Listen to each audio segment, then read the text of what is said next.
donc en co-intervention, on va attaquer les équations du premier degré, parce qu'a priori, vous avez des difficultés en ce qui est la manipulation en algèbre. Donc là, vous avez cet exercice-là. Je vais, moi, m'amuser à résoudre une ou deux équations sur cet exercice-là. Ensuite, pareil pour celui du dessous, excusez-moi. Donc voilà. Et puis je vais vous expliquer comment je fais. Ensuite, il suffira de répéter la procédure et le protocole, tout simplement. D'accord? Donc ici, je m'intéresse à cette équation-là. Je vais faire la 1 et puis la 6. Ouais, 1 et 6. Alors, donc j'ai réécrit l'équation, celle-ci, là. D'accord? Excusez-moi, celle-ci. Voilà. Et donc, on va regarder comment que ça se passe. Alors ici, on a une inconnue. Généralement, on l'appelle X en mathématiques. Donc, historiquement, ça vient de Mathusalem. Donc ici, on a des X de ce côté de l'égalité et de ce côté de l'égalité. D'accord? Alors, rappelez-vous que quand on a une égalité, si un plus, on le passe de l'autre côté, ça va devenir un moins. Et si un moins, on le passe de ce côté de l'égalité, ça va devenir un plus. Donc, toujours pareil, hein. Supposons que j'ai un moins, j'ai égal. Si je passe ce moins de l'autre côté de l'égalité, ça va me faire un plus. D'accord? Alors là, ce qu'on va faire, on va s'amuser à réunir tous les x ensemble. Donc, et comme je lis de gauche à droite, je vais prendre ce x-là et l'envoyer de l'autre côté. Donc, ça me fait 3x plus 4, je réécris ça, je fais exprès du calcul long, mais pour que vous compreniez. Et ce 2x-là, je le passe de l'autre côté. Et comme il y a un plus ici, implicitement, il y a un plus là. Donc, en le passant de l'autre côté, ça va me faire moins 2x. Égale quoi? Alors lui, je ne le touche pas, je le laisse à sa place, ça me fait 9. Alors moi, ce que je veux, c'est isoler les x. Alors je m'aperçois qu'il y a un plus 4 ici. Donc pour ce plus 4, je voudrais l'envoyer de l'autre côté de l'égalité. Donc comme il y a un plus, rappelez-vous, ça va devenir un moins. Donc ce qui va me faire 3x moins 2x égale 9. Lui, il n'a pas changé. Et le plus 4, je l'envoie de l'autre côté, ça me fait moins 4. Maintenant, je fais mon calcul. Là, c'est 3x moins 2x. Eh ben, si je les additionne, ça me fait x. Puisque 3 moins 2, ça fait 1. Donc ça qui reste 1x. Alors, j'envoie le bouchon en mettant le 1x, mais est-ce que vous comprenez que c'est 3x moins 2x? 3 bonbons moins 2 bonbons, ça fait 1 bonbon. Donc, égale quoi? 9 moins 4. Alors, 9 moins 4, excusez-moi, ça me fait 5. Donc ici, x égale 5. Maintenant, est-ce qu'on a trouvé le bon résultat? Eh bien, excusez-moi, x égale 5. On peut le vérifier, c'est ça qui est marrant. Donc, en injectant le x là-dedans, normalement, on devrait trouver la même chose. Donc, on va faire... Donc, ça, c'est la vérification, on est d'accord? On va faire 3 fois x égale 5, 3 fois 5, plus 4, égale quoi? Alors, 3 fois 5, 15. 15 plus 4 égale 19, d'accord? Maintenant, on va voir si c'est vrai. Alors, on va faire 2 fois x. X, on a trouvé 5. Donc, 2 fois 5 plus 9. 2 fois 5, 10, plus 9 égale 19.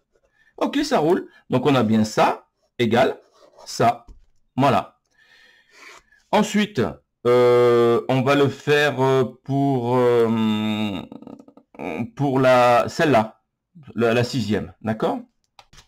Donc, ça me fait 5 moins 4x égale 0. Ouais, je ne me suis pas trompé, c'est bon, c'est bien ça. Alors, pareil, ici, je dois isoler. Alors, je vais faire du long pour que vous compreniez. Je vais donc isoler x. Alors, x ici, il est sympa, il est bien du côté gauche. Comme je lis de gauche à droite, je vais laisser tout ce qui concerne x à gauche. Donc, ça me fait moins 4x égale, le 0, je le laisse pour que vous compreniez. Et le 5, je le passe de l'autre côté, ce qui me fait moins 5. D'accord? Alors, 0 moins 5, faut pas sortir de Polytechnique, hein, ça me fait moins 5. Hein, d'accord? Ouais, mais le moins qui est ici, alors, à cela, deux techniques. Enfin, plusieurs techniques. Moi, je vais vous en donner, celle... Voilà, je vais vous en donner plusieurs. Alors, le moins qui est ici, pour l'inhiber, pour l'annuler, on sait que deux négations, ça fait une affirmation. Alors, ce moins-là, alors, je vais mettre ça entre parenthèses pour que vous compreniez. Voilà. Et je mets ça entre parenthèses. En mettant les parenthèses, j'ai rien changé. Par contre, ce que je fais à droite, je dois le faire à gauche. C'est une question d'équilibre, hein. D'accord? C'est une balance, hein. Si vous avez une balance romaine et que vous mettez, voilà, vous avez une balance romaine, je ne vais pas m'amuser à la dessiner, mais si vous mettez 1 kg d'un côté et 1 kg de l'autre, la balance romaine, elle est équilibrée. Maintenant, si à gauche, vous décidez de mettre 200 grammes, ce qui va faire 1,2 kg, paf, ça va pencher, hein, d'accord? Donc là où il y a le poids le plus important, ça va descendre. Alors pour équilibrer, il faudra remettre 200 grammes dans notre plateau. Donc à chaque fois, vous équilibrez. C'est le coup de la balance.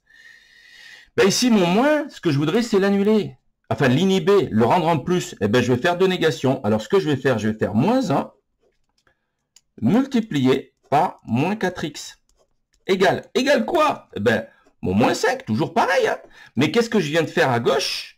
Je viens de multiplier par moins 1. Pour que la balance soit équilibrée, il faut que je fasse la même chose de l'autre côté de l'égalité. Alors que je le mette devant ou derrière, c'est la même chose. Hein. Donc multiplier par moins 1. Alors, attention, je mets exprès différentes notations pour que vous le compreniez. Soit on met une croix, soit on met un point, soit on met rien. C'est possible aussi. Alors, moins par moins, ce qui va me faire plus 4x. Alors, je ne vais pas le mettre, hein, égal, moins par moins 5, ce qui fait plus 5. D'accord? Donc, x ici égale quoi? Eh bien, égale 5. Ici, j'ai un multiplié. D'accord? Si je passe le 4 de l'autre côté, ben, ça va me faire diviser par 4. Petite subtilité, j'ai oublié tout à l'heure. Quand on a une multiplication, l'égalité, quand je passe la multiplication de l'autre côté, ça va me faire un divisé. Alors, le divisé, je le dessine comme ça, mais en réalité, c'est une fraction. Ça veut dire qu'on va le mettre sous. Il passe au dénominateur. Je vais vous donner un exemple. Avant de vous donner l'exemple, pour pas que j'oublie, je vais vérifier si ma solution est bonne. C'est-à-dire, est-ce qu'elle vérifie cette équation? Alors, donc ici, j'ai 5, d'accord, moins 4. 4 fois quoi? X c'est 5 quarts, multiplié par 5 quarts. Alors, on pourrait faire simplement dire que c'est 5 moins 4 fois 5, je vais le faire comme ça, hein, et on verra qu'on peut le faire autrement. Hein. Donc 5 moins 4 fois 5, ce qui me fait 20, divisé par 4.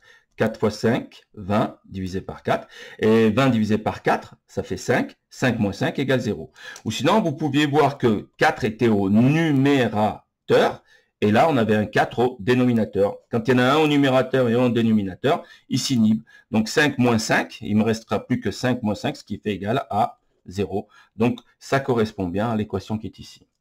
Alors, j'ai oublié. Donc, j'étais en train de vous dire que quand on avait une multiplication égale, et si je passe cette multiplication de l'autre côté, ça me fait un divisé. D'accord? Alors, cet opérateur-là, on ne le dessine pas comme ça. Hein, on préfère mettre des fractions, hein, dire une fraction. Alors, je vais vous donner un exemple. Si j'ai 2x égale 4, donc ici, mon 2x, c'est un multiplié. Eh bien, 2x, alors je le mets exprès, le petit point pour que vous compreniez. Donc là, c'est une multiplication. Donc, x égale 4. Le 2, si je le passe de l'autre côté, ici, il est au numérateur. Implicitement, il est au numérateur parce que c'est comme si on faisait diviser par 1. Donc 2, il est au numérateur. Donc ça veut dire que quand il va passer de l'autre côté, le 2, eh bien le 2 va passer au dénominateur. Donc ça me fait x égale à 4 sur 2, et 4 sur 2, ça me fait 2. Est-ce que c'est vrai? Si je remplace x ici par 2 là-dedans, ça me fait 2 fois 2 égale 4. D'accord? 2 fois 2 égale 4. Donc, ensuite, quand on a une division, quand on le passe de l'autre côté, alors supposons que j'ai, je sais pas moi, x sur 4 égale quoi? Égale 20, allez. D'accord? Maintenant, moi, ce que je cherche, c'est x. Donc, est-ce que vous voyez que 4 est au dénominateur? Donc, si je veux isoler x, il faut que j'envoie le 4 de l'autre côté. Donc, si je l'envoie de l'autre côté, il va passer au numérateur. Ce qui me fait que x égale 20, nu n'a pas changé. J'envoie mon 4 de l'autre côté de l'égalité. Donc, ça me fait multiplier par 4. Et 4 fois 20, ce qui fait 80. Maintenant, si je fais 80 divisé par 4, eh ben, ça fait bien 20. D'accord? Alors, en réalité, je vous donnerai ce petit formulaire qui est sympa, qui précise bien. ici, où est-ce que c'est bah, ouais, c'est où? Attendez, hop, les fractions. Bon, il y a tout, mais j'ai perdu le coup des fractions. Ouais, bah, elle est là. Vous l'avez là. D'accord? Donc ici, on a la multiplication et ainsi de suite. Alors, je vais vous en donner un exemple ici.